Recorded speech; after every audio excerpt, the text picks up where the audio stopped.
السلام عليكم ومرحبا بكم في قناة الشيف صلاح البطني. قبل ما نبداو لا فيديو تاع نهار اليوم، ما تنساوش تصليو وتسلموا على رسول الله عليه افضل الصلوات. اليوم ان شاء الله راح نشارك معكم زوج وصفات جديده. عندي الوصفه الاولى اللي هي عباره عن الرفيس تاع الشاويه تاع المنطقه تاعي انا ولايه باتنا، وكاين هذا الرفيس في مناطق اخرى، ولكن طريقه التحضير تختلف نوعا ما على الطريقه تاع التحضير تاع الرفيس تاع الشاويه. ورافقته لكم مع اللبن، تقدروا ديروه للغداء ولا للعشاء، القهوه عصر، الفطور، الصباح. يعني هذا الرفيس يصلح في اي وجبه تحبوها نتوما، وكما قلت لكم ساهل ماهل وبزاف بنين، سيرتو هذه الايام مع الجو هذا واش يليق. اما بالنسبه للوصفه الثانيه اللي هي مركز الحمضيات، مركز الليمون ولا مركز البرتقال كما تحبوا، اللي راهو داير حاله على مواقع التواصل الاجتماعي. وبما ان رانا في موسم الحمضيات، البرتقال ولا التشينا والقارص راهم رخاص يعني عند الخضاره، تقدروا تشريو كميه وتحضروها وتحتاجوها ان شاء الله في هذا الصيف. خليكم دوك مع الوصفات، مشاهده ممتعه للجميع. نبدا على بركه الله مع الوصفه تاع الرفيس. انا درت 4 كيلات نتاع السميد، سواء متوسط ولا رقيق، ما ديروش الخشين، اي نوعيه كانت عندكم في الدار. نملحوا السميد تاعنا، معروف انه الرفيس الشاوي تخدم بالرخساس اللي يكون مبسس. عندي هنا 4 كيلات نتاع السميد، نديروا الملح عين كميزانك، وعندي كيله غير ربع نتاع الزيت، كيله غير ربع نتاع الزيت. ندخلوا هذيك الزيت مع السميد، نخلطوها مليح، يعني نحاولوا ندخلوا هذاك الزيت مع السميد بالبيان. ومن بعد نجيبوا الماء بارد من الحنفيه ونضيفوه بالتدريج. لهنا العجين تاع الرخساس تاعنا راهو يتلم فقط، ما يتعجنش، جوست يتلم كما كنتو. العجين ماهوش ليس، يعني ماهوش رطب، جوست نلموا العجين تاعنا، نقسموه الى 3 اقسام. حاولوا ديروا الكريات يكونوا صغار باش كي طيبوا الكسره تاعكم على الطاجين ما تغبنكمش، سيرتو كي تكون مبسه بزاف راح من بعد تكسر لكم في الطاجين وتخسر لكم. لهنا جبت ورق الطهي وجبت كل عجينه وفتحتها لهنا بالاستعانه بالقنوط، ما ترقوهاش بزاف وما تخشنوهاش بزاف. نحاولوا نسويوها على الجوانب، ومباشره من جهه اخرى نكونوا حطينا الطاجين. تحبوا طيبوها على الطاجين تاع الحديد ولا الطاجين تاع الطين كما تحبوا، واش كان عندكم في الدار. ولا هنا نحطوا الكسره تاعنا، نحيو هذاك ورق الطهي ونقعدوا نعسوا فيها تاخذ لون محمر. نزيدوا نقلبوها للوجه الثاني، كما قلت لكم راهي مبسه، سي بور سا لازم يعني كي تعودوا تقلبوا في الكسره تاعكم غير بالعقل باش ما تخسرولهاش الشكل تاعها. ولا هنا هذه هي الكسره تاعي بعد ما طيبتها. انا ما درتش كميه كبيره، بالنسبه للكميه ترجع حسب عدد افراد العائله. نقسموا هذيك الكسره تاعنا عشوائيا، ومن بعد نروحوا نجيبوا المهراس. هو لهنا الرفيس تاع الشاويه يتخدم بالمهراس، ما يتخدمش بالروبو. على بالي راح تقولوا لي اخي عندك الموليناكس ولا عندك البلاندر، حاول دير في البلاندر باش تسهل عليك العمليه. نو، حنا لهنا دائما هاد الحوايج او الوصفات التقليديه نخدمهم بهذه الطريقه. نجيبوا لهنا المهراس، ندقوا مليح هذيك الكسره تاعنا، شوفوا كيفاش. ومن بعد نجيبوا قصعه ونحطوا السيار تاعنا. هذا السيار يعيطوا السيار تاع الزرع، تلقاو العينين تاعو كبار، يعني الفتحات تاعهم كبار بزاف. نحطوا لنا هذاك الرخساس ونحطوه في السيار، ونقعدوا لهنا ندخلوا في في هذيك الكسره، عفوا في هذاك السيار مليح، حتى نتحصلوا على الفوتات اللي راكم تشوفوا فيه. ما يكونش رقيق بزاف وما يكونش خشين بزاف، يعني يكون مويا. بنفس الطريقه دوك هذيك الكميه اللي بقات لي مازالت خشينه نعاود نرجعها في المهراس. تحبوا تزيدوا تدقوها وحدها وتعاودوا ترجعوها في السيار، سينو تزيدوا عليها شويه كسره وتدقوها عادي بالمهراس. يعني نفس الطريقه نكملوا كامل الكميه، ندقوا هذيك الكسره في المهراس ومن بعد نزيدوا نفوتوها في السيار تاع الزرع. قولوا لي نتوما كيفاش تسميو السيار في المناطق تاعكم. كما قلت لكم السيار هذا تاع الزرع العين تاعو تكون واسعه نوعا ما، يعني هو الكبير خلاص. نفوتوا هذيك الكسره، وهذا هو الفوتات اللي نتحصلوا عليه. كما قلت لكم ما يكون رقيق ما يكون خشين، موش كيما تاع الرفيس القسنطيني نفوتوه في الروبو ونصيروه يكون غبره خلاص. لا لا، هذا نتاع الشاويه لازم يكون متوسط، ما يكون رقيق ما يكون خشين. وهذه هي الكميه اللي تحصلت عليها نتاع الكسره بعد ما دقيناها بالمهراس وفوتناها في السيار تاع الزرع. دوك نروحوا نوجدوا الزبده والغرس. عندي 4 ملاعق كبار تاع لا مارغرين، اي ما يعادل 200 غرام، وعندي اللي هنا حوالي 150 غرام نتاع الغرس. انا جيت الغرس تاع البطانه، نحيت له العلف هذوك، ونحيت له هذوك الشابوات اللي موجودين على الجوانب، نخدموه بيدينا احسن واحسن. ومن بعد هو هكا كيما واش ما نرحيوهش في الاله ديريكت، نحطوه في هذيك لا مارغرين يذوبوا مع بعضهم، ونقعدوا نقلبوا في هذاك الغرس في هذيك الزبده، نقعدوا نقلبوا فيه حتى تشوفوا الغرس تاعكم ولا لكم طريب زياده، يعني يولي طول عجينه. شوفوا كيفاش يولي. دوك هنا واش راح نديرو مباشره، نخليو شويه الغرس تاعنا يدفى مع ديك لا مارغارين، وراح نرميوه على هذاك الفتات نتاع الكسره تاع الرخصاص بهذا الشكل. وعينكم ميزانكم بالنسبه للا مارغارين وكما قلت لكم الغرس، لهنا عينكم ميزانكم، انتم لكم الاختيار، اللي يحب الغرس بزاف، اللي يحب الزبده بزاف، كل واحد وكيفاش. انا كما قلت لكم درت 200 غرام تاع مارغرين مع 150 غرام نتاع الغرس، ولكن انتم حسب الكميه نتاع الكسره اللي حضرتوها. وراح ندخلوا هذاك الغرس والزبده مليح في هذاك العجين، ونخدموا بالراحه تاع اليدين حتى تشوفوا باللي المكونات تجانسوا مع بعض. ولا هنا تحبوا احنا الرفيس تاعنا الناس الشاويه بكري ما يديروش مبربش كيما القسنطيني، يديروه كتله وحده، يعني يديروا عجنه ويحطوها في الصحون ويزينوها بدراجي. سينو اللي يحب يخليه مبربش يخليه مبربش، اللي يحب يديروا كتله يعني عجنه وحده يديروا. انا درت لكم من هنا، جبت لكم هذا الصحن وحطيت لكم فيه الرفيس تاعنا.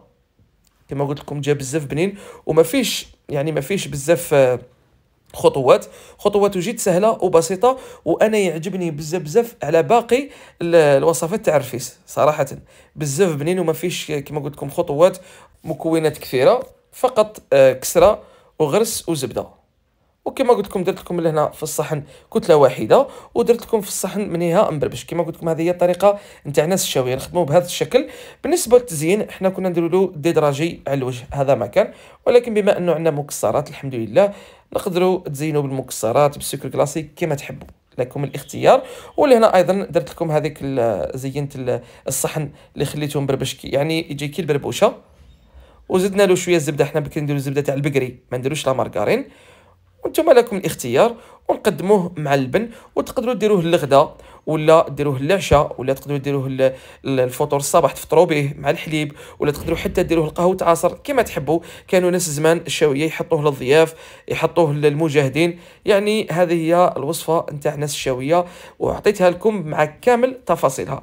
ما كانش اسهل منها وما كانش يعني حاجه اخرى. هذا هو الرفيس تاع الشاويه وبزاف بنين. نمروا ذوك الوصفه الثانيه نتاع القارص او عصير مركز البرتقال والليمون. شريت لهنا حوالي 5 كيلو نتاع برتقال و5 كيلو تاع الليمون. حبيت نقول لكم قبل ما نبدا فقط، هو راهو فيه شويه خدمه باش ما نكذبوش على بعضنا. انا شفتو على مواقع التواصل الاجتماعي وجبت لكم الوصفه، صراحه بزاف بنين، بصح فيه شويه خدمه. الخطوه الاولى اللي نديروها نحكموا هذاك القارص والبرتقال، نحيو لهم الزاز تاعهم، نحيو القشور، ولكن نحيو فقط القشره الصفراء، ما نحيوش البيضه سواء في البرتقال ولا في الليمون، لانه كنت نحيو القشره البيضاء راح يجيكم مر. راح نحي هذوك القشور كامل من الليمون، وبنفس الطريقه نزيدو نديروها للبرتقال. هذوك القشور الزاز تاعك تاع الليمون راح نديرو في علبه بلاستيكيه ولا تاع قزاز كما تحبوا، وراح نديرو له السكر لهنا عينكم ميزانكم، ديروا كميه لاباس بها باش نعسلوا كيما نخدموا مثلا الفواكه، نقطعوهم وندير لهم السكر ونغطيهم ونخليهم يطلقوا لنا العسل تاعهم. لهنا راح نديرهم مع القشور نتاع الليمون وتاع البرتقال. ديروا السكر عينك ميزانك ونغطيو عليها ونخليوها في الثلاجه ليله كامله. بنفس الطريقه زدت خدمت انا مع البرتقال، راني خدمت كميه وزدت دوك راح نزيد نخدم معكم كميه. حكمت هذاك البرتقال ايضا كامل، نحيت له الزاز تاعو ودرت له كميه من السكر وغطيته وخليته ليله كامل في الثلاجه. ومره على مره يعني ساعه على ساعه نقعد نطلع عليه ونقعد نقلبه باش يطلق لنا كميه كبيره من هذاك العسل. شوفوا لهنا نحيت الزاز نتاع البرتقال وزدت له ايضا السكر، ضفته على الكميه اللي خدمتها اللي ما نعدتها لكمش، ونقعد نقلب فيه كما قلت لكم نخليوه لازم ليله كامل. وهذيك ليله كامل تقعدوا تقلبوا فيه باش يزيد يطلق لكم كميه كبيره من العسل. شوفوا لهنا راني مره على مره نطلع عليه ونخلطه مليح باش يطلق لنا كميه كبيره من العسل. دوكا واش راح ندير، نخليهم ليله كامل في الثلاجه وحتى الغدوه الصباح باش نكملوا الوصفه تاعنا.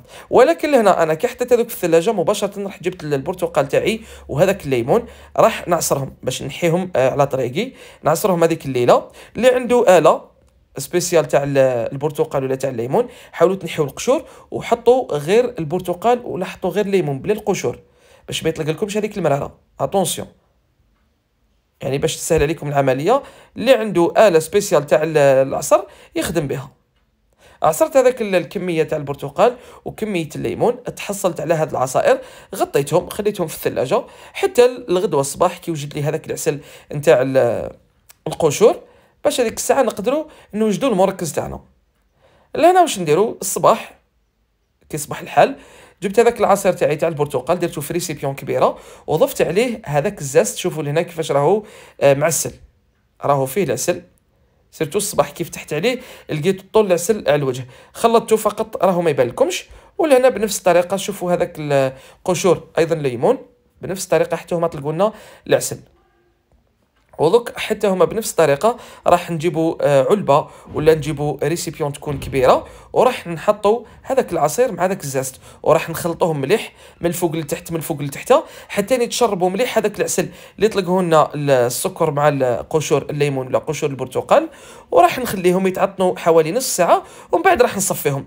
بهذه الطريقه نصفيو عصير البرتقال ونزيدو نصفيو عصير الليمون. بالنسبه للقشور اللي يحب يحتفظ بهم يديرهم في علب، كي تخدموا هكا بريوش ولا تخدموا كيكه ولا بسبوسه ولا تحتاجوا هذوك القشور، سينو ترميوهم كما تحبوا.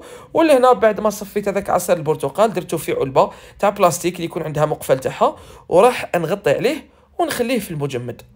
كي نبغى نجبد سواء ندير تاع البرتقال ولا تاع الليمون، نجبد ندير 3 مغارف 4 مغارف وندير لهم حوالي نص لتر تاع ماء ولا لتر تاع ماء الماعين كميزانك، ونضيفوا له السكر. السكر نتوما حسب الرغبه. نزيد ايضا بنفس الطريقه راح نزيد نصفي نتاع الليمون، نحيولو هذوك القشور نرميهم ولا نخبيهم نخدم بهم من بعد معجنات ولا اي حاجه. وهذاك العصير المركز راح نحطوه في هذيك العلبه وراح نغلق عليه هكا ونخليهم في المجمد مده 6 اشهر 5 اشهر 4 اشهر، المهم ما تفوتوش 6 اشهر. وكي يشوفوا حكم روحه الصباح ولا كي لهنا انا خليته ليله كامل في المجمد، واللي هنا راح ندير باش نوجد لكم 1 لتر من هذا العصير. انا درت مزيج بين الليمون والبرتقال، راح ندير حوالي 3 ملاعق من الليمون و3 ملاعق من البرتقال. كما قلت لكم راهو يدير لكم كميه لا باس بها. زدت درت ايضا 3 ملاعق من هذاك مركز نتاع البرتقال، راهم مش حاكمين رواحهم مليح المهم. وزدت لهم حوالي 600 مليلتر نتاع الماء، يعني فايت شويه نص لتر نتاع الماء، وراح نخلطو. وكما قلت لكم لهنا السكر يعينكم ميزانكم، درت لهنا انا حوالي 2 ملاعق ما يكونوش مملوئين بزاف.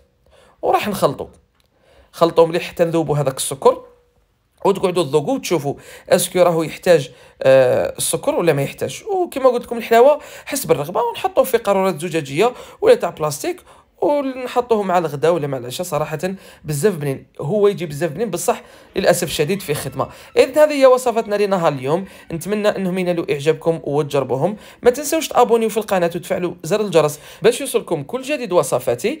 اذا هذوما وصفاتنا لنهار اليوم، ما تنسوش تخليوا لي ارائكم في التعليقات، راح نقرا تعليقاتكم كامل. تهلاو في رواحكم، تلاقاو في عاد اخر مواصفات اخرى، والسلام عليكم.